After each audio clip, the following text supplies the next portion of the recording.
Okay, when I look at this second graph, I see that it could be secant or cosecant. I like the fact that on the axes, one of my U-shaped curves seems to be centered on the vertical axis, and that inspires me to call it secant. So for step 1, I'm going to say it's secant, and I know the period is 2 pi. Because it's up here, like I would expect secant, I would say not flipped.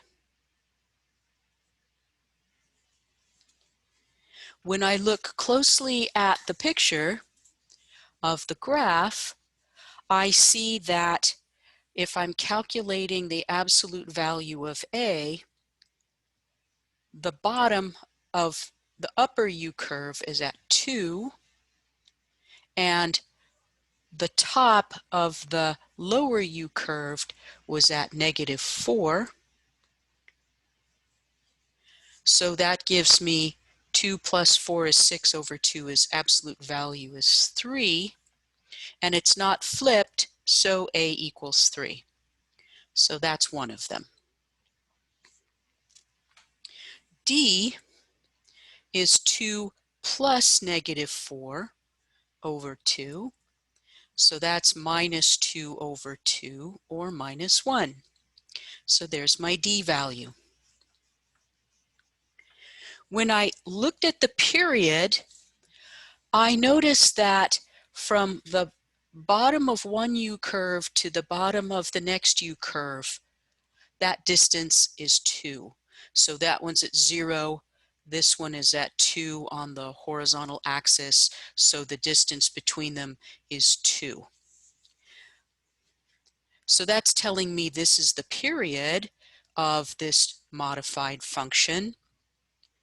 And so what I want is B equals 2 pi over 2. That means B is pi. Because one of the U's is sitting on the vertical axis, I'm saying there is no horizontal shift, so H is 0, and that also means that C is 0. And now I am ready to write my final equation. I say f of x is equal to 3 secant, b is pi x, there's no c value, and d is -1. Now I could give you this challenge.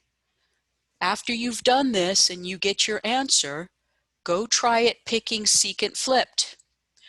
Go try it picking cosecant not flipped. Go try picking it cosecant flipped.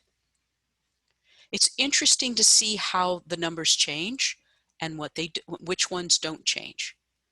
So on a test situation, when I give you one of these problems to work on, my key has to take into account that any one of you could pick any one of the 4 possibilities: secant flipped, secant not flipped, cosecant flipped, cosecant not flipped.